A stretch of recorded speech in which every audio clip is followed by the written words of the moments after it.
Here is 6 years of prompt engineering in just 53 minutes. So we're going to be doing this whiteboard style. I'm going to be covering both very deep foundational underpinnings of how LLMs work. I'm also going to be covering some more tactical, actionable advice for beginners and novices. So we're going to have a good blend of both. The very first thing that I want to cover right off the bat, and this will immediately improve your ability to prompt engineer, is instead of using the consumer models, use the playground or workbench versions of these models. So if you're unfamiliar, to make a long story short, this is ChatGPT. This is the consumer model. This is what OpenAI, the big artificial intelligence company, is marketing to people and selling for a monthly subscription. Because this is a consumer model, they've made a bunch of decisions to try and optimize performance for the widest number of people. Those decisions include they actually insert a bunch of stuff into your prompt that you can't see and that you don't know about. So if you really want to get good at prompt engineering, you need to stop using the consumer models. Okay, stop using ChatGPT, stop using Claude, and instead start using their API playground or workbench models. So this is ChatGPT.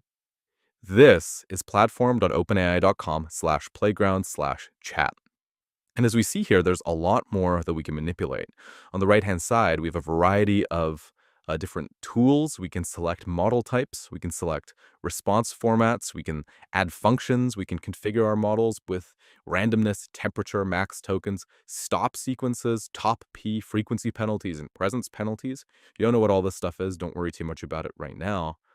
In addition, you also get to insert your own system message, and then you have the choice of being able to add user or assistant messages too. So I guess the point I'm making, to make a long story short, is this is really where you get into the engineering side of prompt engineering. If all you're doing is communicating with the base, Claude, Haiku, or Sonnet, or the ChatGPT model, you're just leaving a lot on the table. So right off the get-go, if you could take one thing out of this video, it's just move over to the API Playground versions. You're going to have a lot more juice that you could squeeze. The second thing I want to talk about is that model performance, a lot of people don't fully understand this, but model performance decreases with prompt length.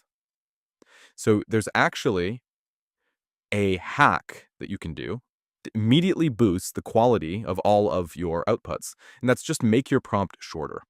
This is a graph here that shows a variety of models and their abilities to reason, aka do some task, over the length of the input text. Input text in this case is obviously just like your prompt, okay? So what are we seeing here, just to break this down? Right, most people are probably more familiar with GPT-4, Gemini Pro than they are with Mistral and stuff like that. So maybe just focus on the green and the purple. And I mean, the green's the highest performer, so maybe we'll just focus on that. What we see happen, basically, is that when the input length is 250, accuracy is almost 1. 1 means, it gets basically everything right. So it's like 0.99 or something, okay? And then the second that we add more, okay, we see like basically neutral or maybe a slight elevation or something between 250 to 500. But basically everything after that, we see a decrease. And it just continues decreasing the entire way through, okay? So in this case, it's a model decrease between 250 and 3000, right? I mean, if I could quantify this, probably be like 0.4 or something, 0.04, sorry, which is probably like a 4% decrease on the chain of thought reasoning. But if we're using like the basic model, GPT-4, this is the normal thing that you'll call, performance goes down almost 20%, right? Which is pretty crazy. So what does this mean? Well, a quick and easy hack that you can do to improve the quality of your outputs is literally just make your prompts shorter. Now, you need to also consider that the more examples you provide an AI model, the more context you provide an AI model, it also tends to perform better. So what I'm not telling you to do is to remove all of the rules and instructions that you're given the model. Instead, what I'm telling you to do is take the same information and shrink it. Basically, improve the information density of the instructions that you're providing. Okay, this concept in English is called eschew obfuscation, espouse elucidation. And the reason why it's written like this is it's supposed to be kind of a joke, right? This just means keep it simple, stupid. But the person that wrote it decided to write it in an extraordinarily verbose way, just to show you how silly it is to write in a way that's more complicated than normal. To make this actionable, I'm actually going to run you guys through a real example where I pare down and break down a very verbose prompt into basically something that says the same thing, just in like a tenth of the words. So I have my playground open over here. I've added a system message. This is your helpful, intelligent assistant. This is just my go-to. And I have a very long and annoying prompt over here, all about content creation. I'm going to run you through it, but I'm going to do so using a tool called wordcounter.net. We paste it all in there. And I'm also going to open up another wordcounter.net so that I can edit this in a subsequent page. You guys could see the impact on the length. So right now, this prompt is 674 words. Okay. For informational purposes, a word is about 1.3 tokens or so, meaning that a token is about 0.7 words. This is probably somewhere around 800 or so tokens. Okay, if we go back to our graph here, 800 or so tokens is already a almost 5% reduction in accuracy. So if we can get this to around 250 tokens instead of 800, if we can cut this down by a third, realistically, we're gaining about 5% accuracy or quality right off the bat, and that's going to be our goal, all right? So how would I actually go about paring this down? Well, I'm going to save you guys the bleeding eyes from reading this whole thing. Essentially what I'm doing is I'm asking this thing to produce some content for me, but we're doing it in a very verbose way. For instance, it says prompt for high quality, engaging, and insightful content creation. We could remove that completely. Primary objective and overall goal of this content request. Well, really, primary objective is the same as, I'm just going to say objective. It delivers 99% of the same meaning, but we do it in 1/10 of the words. And in fact, we don't even need objective because we're about to tell the model what we want it to do. And it's sort of implicit in us talking to a model that obviously the objective is what I'm about to tell you. Okay. The overarching aim of this content generation request is to produce an exceptionally well-structured, highly informative, deeply engaging, and action-oriented piece of content that aligns perfectly with the expectations, needs, and desires of my specific target audience. Wow, does that sound super deep and well thought out? Well, it's not. Good prompts don't look like this. Good prompts are much, much simpler. So remove this all and say, your task is to produce high quality content. The final content should not only provide value-informed information, but should also serve as an authoritative, well-researched, and compelling resource that the reader or viewer of this video base can rely on for accurate, insightful, and practical knowledge. High quality, authoritative content. The content must be structured in a way that ensures optimal readability, maximum clarity, and logical flow, making it effortless for the audience to digest and implement the concepts being discussed. Should also avoid, this part's funny, excessive fluff or unnecessary tangents that do not contribute to the reader's overall understanding of the subject matter. Your task is to produce high-quality, authoritative content that is readable, clear, and avoids excessive fluff. Awesome. So we have delivered the exact same message, but we've done so in about 200 or 300 fewer words. Okay. Target audience. Understand the people this content must resonate with. Let's get rid of that. Your audience is entrepreneurs and business owners. It looks like individuals who are actively engaged in running businesses, particularly those focused on automation. So entrepreneurs and business owners who care about automation, scalability, I don't know, that seems kind of vague to me, and operational efficiency. I'll say automation and operations. You're also writing for technical professionals. Let's say consultants, because odds are they are probably technical professionals if they are among the first group. And then time-conscious, efficiency-driven individuals. I don't really know exactly what that means, but to me it sounds like fluff, so I'm going to get rid of it. Given that the audience consists of highly capable, intelligent professionals, the tone, style, and depth of this content must be appropriately aligned to match their expectations. Avoid condescending simplifications, but also ensure that even complex concepts are articulated in a way that remains accessible. So write in an accessible manner. Perfect. Okay, guidelines. So we could actually get rid of this whole section. To ensure the generated content achieves the highest possible standard of quality, depth, and clarity, blah, blah, blah. We just say guidelines, okay? Use a direct and ampersand instead of and tone of voice. Avoid excessive casualness. Well, that's what direct and pragmatic means. Unnecessary humor. Well, that's what direct and pragmatic means. Storytelling. Well, this actually seems kind of necessary or new. So I'll say avoid storytelling unless the story serves to reinforce a key insight.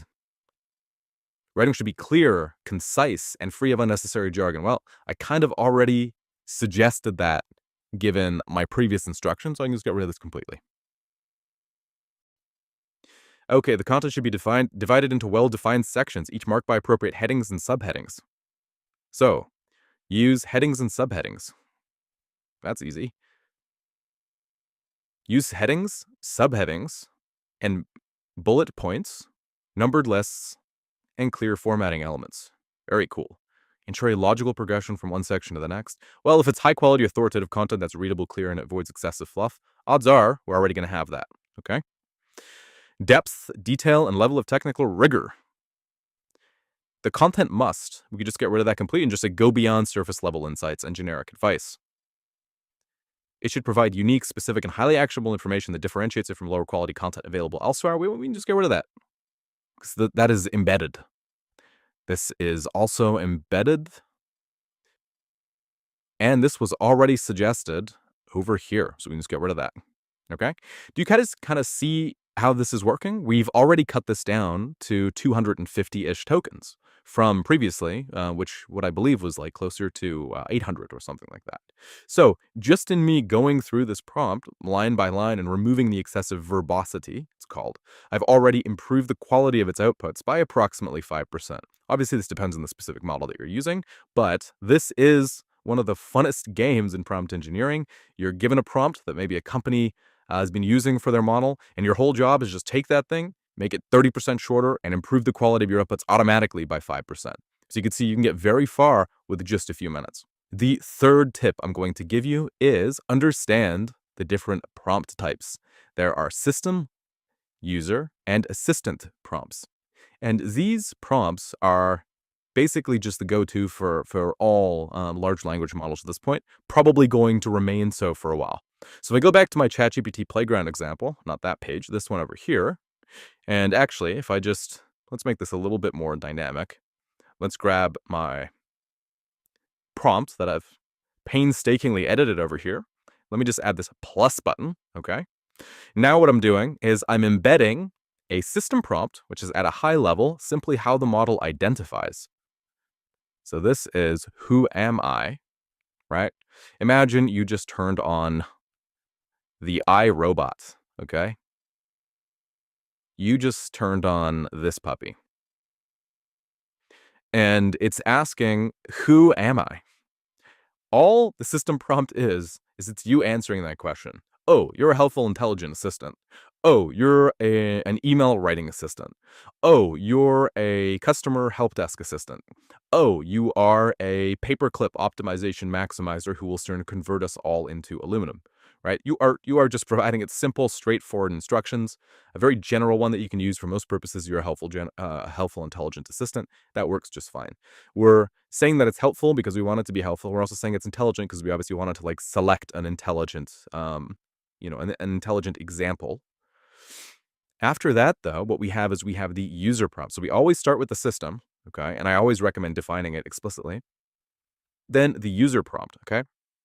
The user prompt is where you actually tell the model what it is you want it to do. And there's a specific structure within the user prompt that I will run you guys through later. But for now, just know that this is where you provide the actual instruction to the model, okay? Now, the next sort of prompt is what's called the assistant prompt. If I were hypothetically just to press this button right now, well, it's not hypothetical because I just did it. What's going to happen is I just told the model to write me an article about birds and bees, right? I didn't say write it about birds and bees. I talked about doing it in the context of automation. So let's see what it does. Birds and bees, key insights and analogies for business automation and operations. The phrase birds and bees typically evokes blah, blah, blah. Okay, great. So we're writing a bunch of stuff about birds and bees and how they can inform us as to how business works. What I have now is we got the user prompt, the system prompt up here, the user prompt up here. But now we've actually inserted an additional assistant prompt. The output of the model, the thing that it just generated for us, is now actually an additional part of our prompt called the assistant. And most people think, well, this is just the output of the model, right? I can't really do anything with this. And here's where you're wrong. Well, what you can do is you could actually use this as an example to inform the model whether or not what it just did is good, and then use that as a template for future outputs. Okay, what I mean is, hypothetically, what if I said, fantastic work? Now I want you to do the same thing, but do it for an article on stork delivery. I don't know. I'm just making stuff up at this point. What I'm doing now is I'm actually feeding in this prompt, and this prompt, along with my second user prompt. And what I'm doing is I'm implicitly reinforcing that it did a great job on the last piece. Okay, I wanted to do the same thing, or I wanted to take a similar concept or similar approach in order to do, the next piece too. And what we can see is, we basically took the exact same structure and format, then we just copy and pasted it with this new with this new idea, the stork delivery as opposed to birds and bees.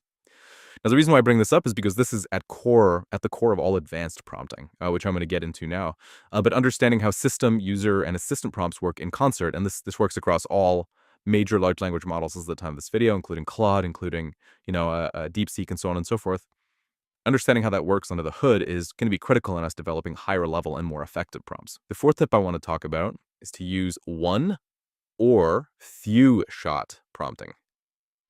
Now, for those of you that don't know, one, few, zero, shot, all these terms that you may or may not have heard, these just refer to the number of examples in the prompt. If I run you guys through another little piece of academia here, this was a study that was done a while ago on the performance of large language models across the number of examples they were given to fulfill a specific task. And what I want you guys to see here is that there's three categories. There's few shot, one shot, and then zero shot. Zero shot is blue, and it always performs the worst. Few shot is orange, and it always performs the best. And right now, I just want you guys to take a look at just the distance in accuracy scores between this few shot and one shot. If we go all the way to 175B, that's about the size of some of the simpler GPT models, GPT-3, GPT 3.5. Because the study was done a couple of years ago and technology has improved drastically, my inclination is, we're probably, I don't know, if it's like 400B now. This trend is probably the same, although, a lot of these models are now totally behind closed doors and you can't really see. So I think that this trend is even better than it is now. But like, let's just take a look at this. If we just extrapolate backwards, this is somewhere around 40% accuracy, right? This is almost 60% accuracy, meaning that there's an accuracy gap of 20% between zero shot and few shot. Okay, but that's not actually the important thing. What I want you guys to actually look at is notice how the difference in accuracy between zero shot and one shot is greater than the distance in accuracy, or the difference in accuracy between one shot and few shot. This is like 10%. This is like 7%. This brings me to a very important point that very few people know about. That's that if you insert just one example into your prompt, you will gain a massive disproportionate improvement in accuracy that outshadows if you were to add, let's say, 30 to your prompt. I think this few shot specific study was something like 20 and is equal to 20 examples. So the distance between 0 and 1 was like a time and a half the distance between 1 and 20. And if you think about it, considering now that we know what we know about the length of an input and then the accuracy improvement as a result of shorter and shorter inputs, we can actually see a trend here. If we only insert one prompt or one example in our prompt, the accuracy will be as high as humanly possible because the prompt itself will be short. And then we're also going to get a massive boost in accuracy because of how we structured our examples here. Okay? So this takes me to an important point about user assistant prompts, which I'll run you guys through in a moment. But essentially, I guess what I'm trying to say is this is the sweet spot. This is like the gravy. This is where you want to, not here. This is the gravy. You can tell I've had to re-record this video twice now because I've been droning on for like 2 hours. My OBS instance just broke, unfortunately. So I finished it. Now I got to come back and do it again. But whatever. Maybe I'm just smoother now. So this one shot, plus, what we know about keeping prompt length as short as humanly possible. This is really like the Goldilocks zone, and this is really where you want to be as often as possible. So my recommendation for anything mission critical, always use at least one prompt, or at least one example to coerce the model into providing you a more accurate result. The fifth tip I want to provide is this notion of conversational engines versus knowledge engine. Okay? What do I mean by these two terms? Well, LLMs like ChatGPT and Claude are almost like a human being that's read a quadrillion books, okay? So if we got a book here, this is my fantastic, super detailed, and amazing drawing of a book. As we can see here, I'm quite the artist. I'm like the Pablo Picasso kind, I think. Not saying that Pablo Picasso wasn't amazing, he is. For those of you guys that know art, don't screw me. Okay, so an LLM is just like a person that's read like a million books. And just like a person that's read a million books, if you went up to that person, you're like, hey, tell me the boiling point of X-oxycyclibenzene or something. That person may roughly know what the boiling point is of things that are in a similar class, but they're not going to know exactly what that is 99.9% of the time. Just like a human being, LLMs often know roughly approximately what a right answer is, just because they've read so many books, they've picked up so many patterns between concepts, but they don't know exact facts. So LLMs, okay, are not knowledge engines. What they are conversational engines. You don't use LLMs to extract knowledge for the most part, unless that knowledge is very old and very commonly known. Instead, what you do is use them to talk, use them to have conversations, use them to reason or something. Introductory level reasoning still, but still reasoning. Now, contrast this with something like a database. I think most of us would probably use Google Sheets here, right? So, in Google Sheets, you have some sort of column heading. So X, Y, Z, A, B, and then you have like the data for the headings. So maybe X is like name or something to make this a little clearer. And then, the value here is Nick. Tables and databases and encyclopedias, okay, these are knowledge engines. They essentially know facts, but you can't have conversations with them, right? You can't have a conversation with an encyclopedia. The cool part about LLMs really is when you hook up an LLM to a knowledge engine, and then you basically have it query that knowledge engine for some facts or some information, okay? So LLMs on their own, like the GPT, whatever series of models, these are conversational engines. They don't know facts, and you shouldn't really rely on them for facts. They're going to be very confident because it's just like, I don't know, some dude at the bar that's like, absolutely, man, I know all about medieval history from 1864 to 1899, right? Medieval history, good God.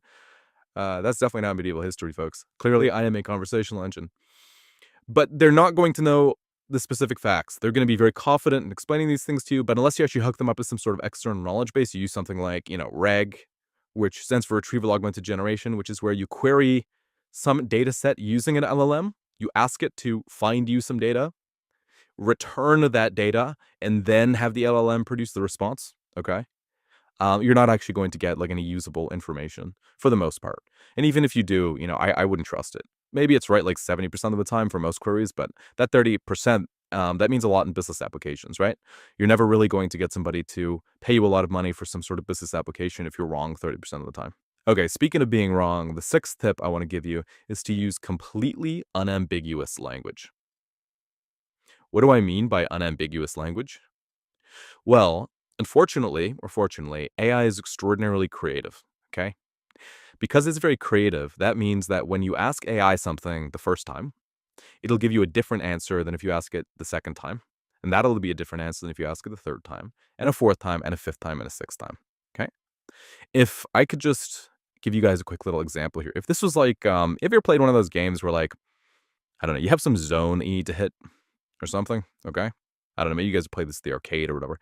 And basically there's this little cursor and it goes ding, ding, ding, and you're supposed to just like stop it right when it's in the middle of some little Goldilocks zone. Well, large language models are very similar. If we had like this little Goldilocks zone here, I want you guys to hypothetically just think about this as this is the zone of responses that you want, okay? This is, the perfect output of your prompt. It's the best icebreaker. It's, the perfect report or whatever. Basically, the way that large language models work are, if you query it the first time, maybe you get a response over here. Okay? If you query it the second time, maybe you get a response over here. Query it a third time, maybe you get a response over here. Maybe it's only when you query it like the fourth time that you actually get the response that you want. What you want to do is you want to minimize this as much as humanly possible. Okay? You want to get all of these as close to that little green zone as humanly possible. And I'll show you a practical way to do this in just a few tips. But essentially, one of the simplest ways for you to do this is to be extraordinarily unambiguous with what you want.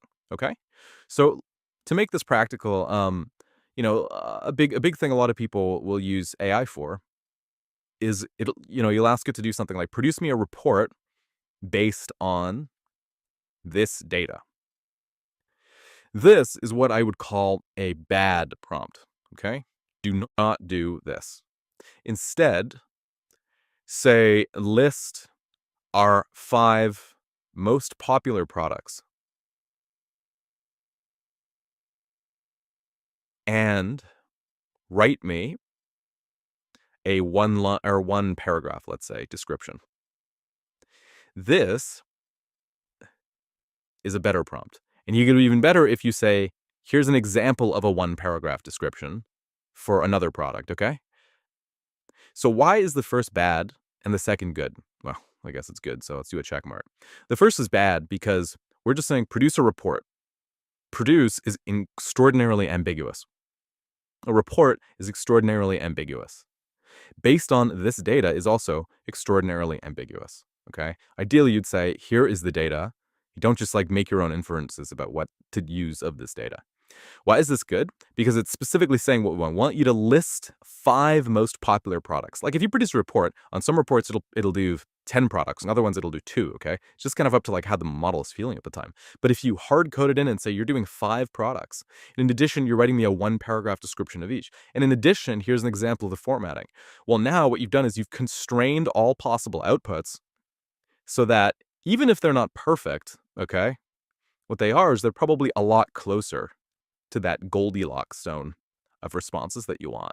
Instead of being super crazy spread out, now they're at least like somewhere in the realm of what you constitute a good response, somewhere in the realm of what a business might want. My 7th tip is a very quick and easy hack. It's just use the term Spartan in your tone of voice.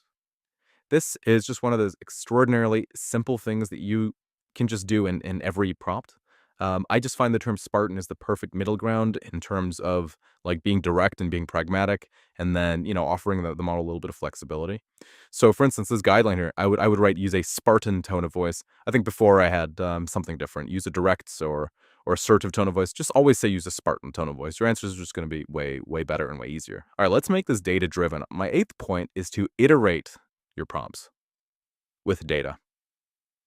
Now, this is something of a more nuanced point, but it's how you get the highest quality prompts. I see lots of people in my communities, like Maker School, which is a day-by-day accountability program for people that want to start an automation business. It's something I've been running for quite a few months now. A lot of people in Maker School, the way that they'll do their prompt engineering is they'll spend all night coming up with some amazing prompt. They think it's amazing anyway. And then they'll run it once and it'll deliver the most amazing output ever. And they're like, oh my God, I finally figured it out. I found the most amazing prompt. I'm just going to use this prompt for my business now. Okay. The thing is, do you remember earlier when I said that we have a range of possible responses of the model? Sometimes it's going to respond over here. Other times it's going to respond over here. Other times it's going to respond over here, right? Odds are when you get a really good response in the model, like 70% of the time, it's just because the model happened to produce something that was in line with your expectations, but it wasn't guaranteed to do so. It just happened to do so. So if you want to get prompts that reliably and consistently produce outputs that are more in line with what you want, what you have to do is you have to test them. And then it's not enough just to test them once. You actually have to test them using what's called a Monte Carlo approach, where you throw a bunch of stuff at the wall, okay, and then progressively make changes to get it closer and closer and closer to where you want. So, I mean, I don't know if you guys ever played darts, okay? But usually you have some like dartboard and it looks like this, and it's usually different colors and stuff, and they're nice points. And like your goal, I think, is you want to throw it like kind of over here, all right? So this is ideal. What usually happens is, you're drunk as hell. You start off playing darts. You never play darts before. You throw one over here, throw another one over there, throw another one over there, throw one over there, and then you throw another one over there at the wall and hit the back of Stacy's head or something. Every time that you iterate your prompt, what you want to happen is you just want the, I guess, total size of this to get smaller and more constrained. So that's route number 2. This is route number 3. And then ultimately what you want is you want like a very accurate model that just consistently delivers you results in this perfect zone. How you actually get there is you got to test and throw a bunch of stuff at the wall. Practically, what this usually means is you're going to do something like a Google Sheet, okay, just like this. You're going to have a prompt on the left-hand side. You're going to have the output in the middle, and then you're going to have another column that I just always call good enough. And then basically what you do is, okay, you grab your ChatGPT playground in this case. And then what you do is you generate 10 examples of what you want it to do. Okay? So, for example, this was one on birds and bees. Let me just delete this other one. So this is my first article on birds and bees. So what I do is I actually paste it in here. Okay? So I pasted in the entire thing. Then I delete it all. And then I do it again. And usually what I'll do is I'll use a no-code model. or a no-code tool, something that just does things way faster. And then I'll just like do it in the background. But this is now like route number 2. So I'm going to wait for it to finish its second output just for the purpose of this demonstration. I won't do any more. But basically, after it's done with number 2, I will copy all of this into another row. Okay. That's not right. Let's actually enter this. And then what I'll do is I grab my prompt, okay? Then I'll just stick it on the left-hand side on this prompt column. And just because this isn't very viewable, I'm just going to make this way smaller so we could actually like see and maybe interpret this. Okay, so I have 2 rows on my sheet here, right? What I'll do after that is I'll do another, I don't know, I'll do like another 10 or something like that. And in my case, I'm just going to do 2, but in your case, do 10, okay? And what you do is you will read through every row and you'll say, hey, is this good enough for my business? Is this good enough for the thing that I was hired to do? Is this good enough for the use case that I'm building my automation for? Maybe this article is good enough. Maybe this one isn't, okay? So we have 1 good enough out of 2. Mathematically, 1 out of 2 is equal to 50%. Realistically, if I had like 20 of these or something like that, what I would do is I would output 20 and then I'd go through and I'd read each of these and I'd ask myself, hey, is this good enough? And maybe 18 out of 20 are. So if, 18 out of 20 are, then that's a total of 90%. And then what I would do is I would just test this against a different prompt. So now instead of me just using my gut feeling, instead of me just having it generate one thing and me being okay with that one thing, I have it do 20. And now I have like statistics. I basically have like some science or some data behind my answer. I'm like, oh, you know what? That prompt actually beats the other prompt 19 times out of 20. That prompt actually beats the first prompt 13 times out of 20. That prompt actually beats the other prompt 18 times out of 20. So what am I going to do? I'm going to pick the one that's 19 times out of 20. And in this way, you get more data driven. And every time you make a change and you run this test again, you actually know, hey, I'm not just like throwing the most lucky bullseye on planet Earth, okay? I'm actually statistically testing a big set of all of these outputs, and then I'm finding which ones have higher accuracy scores, which ones are like more statistically correlated to the center of that circle. The 9th tip I want to give you guys is to define the output format explicitly, okay? What do I mean by explicitly? Well, I mean, like, there are a lot of use cases where you're going to want something like a bulleted list. So actually, like, say, output a bulleted list. That's pretty easy, right? But there's a lot more than you can do than that. Instead, what we see a lot of people do nowadays is we output code blocks. So output JSON. If you don't know what JSON is, it's basically like a specific JavaScript notation where you will generate some curly braces, a quote inside of this thing that's encapsulated by quotes. You have the variable or key name, then you have a colon, then you have some quotes around a value, then you have another curly bracket. This is a very specific format that now allows you to integrate your large language model with code, servers, scripts, that sort of stuff. Like CSVs, okay? If you want a Google Sheet, and you want the Google Sheet to say something like, I don't know, like month, revenue, profit. You can actually have AI generate you this. Don't just ask. Remember how earlier I told you guys that don't just tell it to produce a report. So don't just say, produce a sheet about financial data or something. That is bad. Instead, what you want it to do is you want to say, generate a CSV with month, revenue, and profit headings based off of the below data. And now, like when it gives you an output, it's actually going to give you an output that you can just copy and paste directly into Google, Google Sheets or Excel or something. You're going to have data that looks like this. Month, revenue, profit. Then it'll say like, I don't know, January. Okay. It'll say like 13,000. It'll say, 3,000. Well, it's not going to have any commas because it's comma separated, but I'll get into that later. Maybe February. It'll say 14,500. Then it'll pull from some spreadsheet and grab this much for you, right? Like your data is going to be a lot structured. So if you want data in a format, don't just have it generate a thing and then have to go copy and paste it into a spreadsheet or into your app or into your program later. Like actually just ask it to do the exact thing that you want it to do right off the get-go. I'll show you the exact structure you need in order to get this to output reliably in a moment. The 10th step is to remove conflicting instructions. Now, this may sound pretty simple, but it's a lot bigger of an issue than I think a lot of people realize, okay? What I mean by conflicting instructions, well, like a lot of the words that we use, we don't really think of, but they have directly opposed meanings. I'll give you a quick example. Remember how earlier we went through and we made our whole thing really short, our whole prompt really short to take advantage of better accuracy? Well, a word I always see, and I've seen very often in Maker School, my 0 to 1 community, and then also Make Money with Make.com, which is a higher level community. Like in a lot of prompt engineering threads, I see stuff like this detailed summary.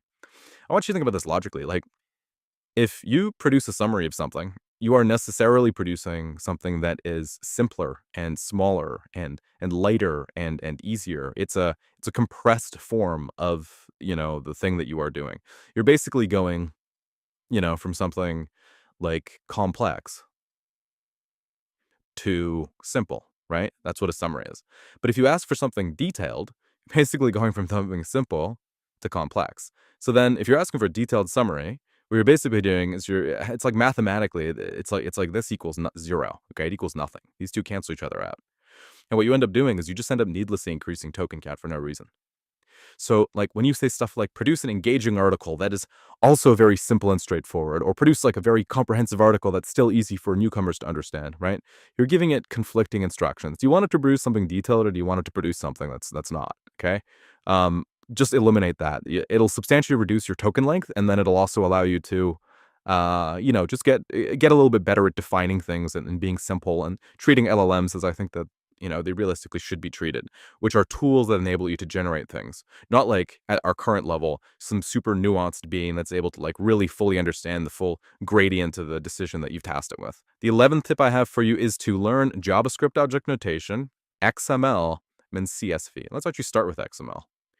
XML stands for extensible markup language, okay? To make a long story short, all XML basically is just a way to structure data. You remember how like back in grade school, you would write a story and you write your name in the top left-hand corner. You write the date over here. You'd write the title over here. And then underneath here, maybe you write the story, right? And then you hand it in. Well, all XML, JSON, and CSV are just formats that allow you to embed what all of these different things are in a simple and easy and standardized way for computers to understand, so that you can do cool things with them, like run cool programs and whatnot. So this is my big paper. Okay, this is a big paper that I wrote. Won me first place in school. I got a $25 discard, a $25 gift card to Denny's or something. Okay. This is equivalent to this. I have a little author tag where it says Nick Sarayev. Then I have a closing author tag. All right. This is now like universally understood that the author is Nick Sarayev, right? Maybe the date. Okay. The date was February the 19th. And I close that tag off with date. Title, right? Well, the title was Birds and Bees, right? And I close out the title. I could go on and on, but I think you guys understand. This is a very particular formatting convention that allows you to define things. Okay. If I go, this one's pretty cool because I actually used to live and work in Surrey. So building ID, Surrey head office address. This is an address variable. City variable. Province variable. Country variable. Location, right? You can embed data. If I were to instead write a paper, I'd say the Surrey head office is located at 7445 132 Street, which is in Surrey, BC, Canada. I just want you guys to like see how much more, every time I say Surrey, it activates my Siri. Isn't that funny? I just want you guys to see how much more compressed this data is and how much more immediately understandable this data is too. So that's one reason why XML is awesome. JSON stands for JavaScript Object Notation. It's very similar, okay? The only difference is instead of the tags, the less than and greater than symbols that we use, along with some of those backslashes, all this is this is curly braces, quotes, characters, colons, and then more curly braces, okay? Exact same thing, right? This would say author, and then this would say Nick Sarayev, right? Exact same data. If you could see JSON example, you'll see data that looks just like this. So instead of me saying, hey, this guy's name is Richard. He's a 33-year-old man who loves biking, gaming, squash, and lives in Port Space Land. He's friends with Joe and Sarah and Michelle, who are all, 30-ish somethings that live across the continents of the United States. Like, instead of me saying that, I just create a little JavaScript object where the name variable is equal to Richard, the age variable is equal to 33, and so on and so forth. And then CSV, the reason I bring this up is because this is a little bit more of a nuanced point. CSV is actually just a hyper-compressed version of all of this, where you don't have to use these tag characters, and you only have to mention the thing once, okay? So what I mean is, okay, remember this, author, date, and title. A CSV file would actually just look like this. Author, comma, no space, date, comma, no space, title. And you have a little new line, and here it would say Nick Sarayev. Then it would say Feb 19. Then it would go birds and bees. Now this, if you just like count up the number of characters, this is actually way less than all of this. And the cool thing is when you do a new row, you don't have to repeat the key names. What you can do is you can actually just, write write everything in what's called comma separated value format. The comma here is the delimiter character. The issue with using this in large language models is unfortunately large language models often lose their sense of place, especially in long files. So if you're producing a CSV that has, I don't know, like several hundred inputs, the large language model's ability to like remember that the date column always comes second on, I don't know, like row number 1003 or something. Its ability to know that like date corresponds to Y just tends to get muddled down, which is why you typically only use CSVs for smaller applications with large language models. All right, the 12th tip I want to give you guys is what I call my key prompt structure. So I have developed probably over 1,000 prompts now for businesses, my own businesses, other businesses I work with, people that I consult with, and so on and so forth. And this is what I do on basically all of them, okay? So feel free to copy this on your own, use this for all your own prompts. I'm going to show you what this looks like. First, we start with context. Then I give it instructions. Okay. After that, I give it my output format. You guys just use this to scaffold your own. Then I give it rules. And then finally, I wrap it up with an example. So let me show you guys a quick actual look at what a real prompt that has made me almost $500,000 looks like. I'm going to show you guys this in a no-code tool. It's called make.com. It's what I personally use, and I teach a lot about it as well. It is for a specific tool called Upwork. Upwork is a tool, Upwork is a freelancing platform where basically you can bid on jobs and stuff like that. And this prompt was written to allow me to take as input an Upwork job description, and then have AI automatically process it, filter it, tell me if it's relevant to me, and then write me a one-line icebreaker that's customized to that job. So how this actually looks, I start off with a system prompt that says you're an intelligent admin that filters jobs. That's pretty simple, right? No real rocket science here. Then I have my user prompt. And the way that I want you guys to look at this is through that lens that I provided you earlier, okay? With context first, then instructions, then output format, then rules, and then some examples. So let me break this down for you. This up here, this is all my context, okay? So what do I mean? I say, hey, I'm an automation engineer that built outreach systems, CRM systems, project management systems, no-code systems, and integrations, right? I'm sure I could cut this down in hindsight now that I know a little bit more about prompt engineering. I built this thing out, I believe, over a year ago now. And it was one of the videos that actually made me go viral on YouTube. Then I said, below is a job description. Filter it for relevance, true or false, in JSON. Some of the platforms I include use Airtable, ClickUp, ChatGPT, Make Monday, Zapier, LinkedIn, Google Sheets. If relevant, write a short introductory icebreaker, okay? But I'm not actually done yet. I then give it some example client projects. These are the things that I've done. And then I tell it my format, okay? So let's just be abundantly clear here. I provided it context over here. Then I gave it some instructions over here. So, sorry, I think I misspoke earlier. This is my context. This is my instructions. Okay. After my context and instructions, what I do is I give it my output format, which is right over here. And then at the end, I also have some rules. Now, in this case, I wrote them as notes, but these are essentially my rules. Then finally, I actually give it some examples. And the way that you do this in make.com and any other no-code tool is you will have your user prompt up here with all of those 4 bits that I showed you a moment ago. And then you have another user prompt with your first example, then another assistant prompt with your first result. And in my case, I did, I think, 3 or 4 shots. So then I have a user with an example. This is an actual job description from Upwork. Then I have an assistant response with a result. Then another user prompt, assistant prompt, another user prompt, assistant prompt, another user prompt, assistant prompt, another user prompt, assistant prompt. I think in this case, it looks like I had like 7 or 6 or something like that. In hindsight, probably too much. And I was probably forced to do this just because models were a little bit less intelligent when I built this out. Nowadays, I might do like 2, maybe 3. Okay. I also wanted to show it like a wide range of possible jobs, which obviously helped to perform.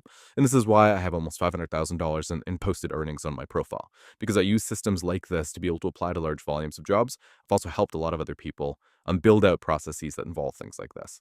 So in a nutshell, I almost always use this key prompt structure with some slight variations. Context is where you tell it what you want, like who you are and what you want. Instructions are where you outline specifically and say your task is to do X, Y, and Z. Output format is where you say something like return your results in JSON using this format. Rules where you say, hey, here's a quick list. I want you, don't do this, don't do this, do this. Then example is where you actually give it those user prompt or user assistant prompt pairs. Okay, the next thing I want to talk about, tip number 13, is to use AI to generate examples for AI. Okay? What do I mean by this? Well, if we go back to that prompt that I showed you guys a moment ago, right? We have a lot of examples here. What you can do, instead of you actually finding an examples, you could actually like create one yourself, right? So I can actually go and I can create one. So what do I mean by this? I could say, I'm actually going to go all the way down to the bottom, and I actually want to generate my own little assistant prompt, right? So maybe what I'm going to do now is, I don't know, I'm just going to go into AI, paste this in, and say, I'm using this for training. Write me a similar training example as the above. This is just using a simple hotkey option space on Mac where I can launch a ChatGPT instance. I should know that this is not the same as the API that I'm using right now, but it does a pretty good job, right? So now I have this, and what am I going to do? I'm just going to right-click, run this module only, and it's actually going to go through and generate me a result using AI, right? Pretty simple and easy.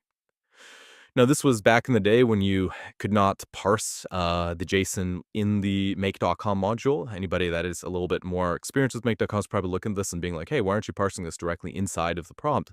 That's just because the GPT-4 model just didn't have access to do it. As you can see, there's no tool for me to do so. But basically, what we've done is we've outputted some JSON, JavaScript object notation, which I can then feed into this module here to parse automatically and produce me a variable that I can access that looks kind of like this: reason, result, icebreaker. The last tip I want to provide you guys is a pretty simple one, but it's to use the right model for the task, okay? I see a lot of people nowadays using very simple models. So here's how it basically works. Simple models are cheap. Complex models are more expensive. So this is a gradient between simple and cheap, complex and expensive. The unfortunate thing is, like 99% of people that I see in Maker School, Make Money with Maker, comment on YouTube, they're way too far on the simple and the cheap side of things. As of the time of this video, there are a bunch of models available. I don't really want to date this too much, but a bunch of these are like mini models. And so what a lot of people will do is they'll just use the mini models because they think that it's saving them a lot of money. Well, unless you're running something like that is doing 5 million operations or executions a day, like unless you're running some serious backend infra, token costs are so little that doesn't actually make any sense not to just use like smart models most of the time. Obviously, there's some exceptions, but let me just run you through what the GPT-4o family of models looks like, okay? This is $2.50 per million tokens of input, $10 per 1 million tokens of output. If we just like average them and say, I don't know, for the purposes of this, I'm just going to say $5 per 1 million tokens combined, okay? This Upwork RSS feed thing that I just did, if we look at the usage, okay, Combined, it was 1,169. I would have to do this 1,000 times to use $5. That's crazy. How many do I actually do a day? Like 15, okay? If we do the math on this, $5 divided by 1,000 means that for every run, I use $0.005. This is equivalent to 55.5 cents. So basically, every 2 times I run this, it's 1 cent. It's a penny. Every 4 times I run this, it's 2. Every 8 times I run this, it's 4, right? It's such a marginal, small amount of money that there's no reason, and this is, by the way, this is using a GPT-4 0613, and this is also using like a very, very under-optimized prompt. Well, maybe not very under-optimized, but pretty under-optimized prompt with what I know now. The reality is, like, any case that you could use GPT-4o Mini, which, is understandably much cheaper, but basically any use case you could use GPT-4o Mini for, unless you're sending millions of tokens on a daily basis, just use the smarter model. The smarter model will eliminate like half of the problems that you didn't even know you had. And I recommend always just starting with a smarter model and then working your way down, as opposed to starting with a dumber model and then trying to work your way up. It's just way easier to do that way. So, I mean, $75 per million tokens for 4.5, or $150 for a million tokens. Yeah, that's pretty expensive. And I could see that being a limiter. But the vast majority of these O-based multimodal models, anyway, as of the time of this recording, are hyper cheap. And I usually recommend just debiasing yourself, and just trying to use the more expensive ones wherever possible. Because at the end of the day, they're not really that expensive. My company, which is called 1 Second Copy, we still use a lot of tokens on a daily basis. I think we spent like, I don't know, $5 last month. That's a company, right? Makes several tens of thousands of dollars still. So if you think about like the return on investment of these tokens, it's crazy. So just make sure you use the right model for the task. Most of the time, that involves using a little bit smarter model.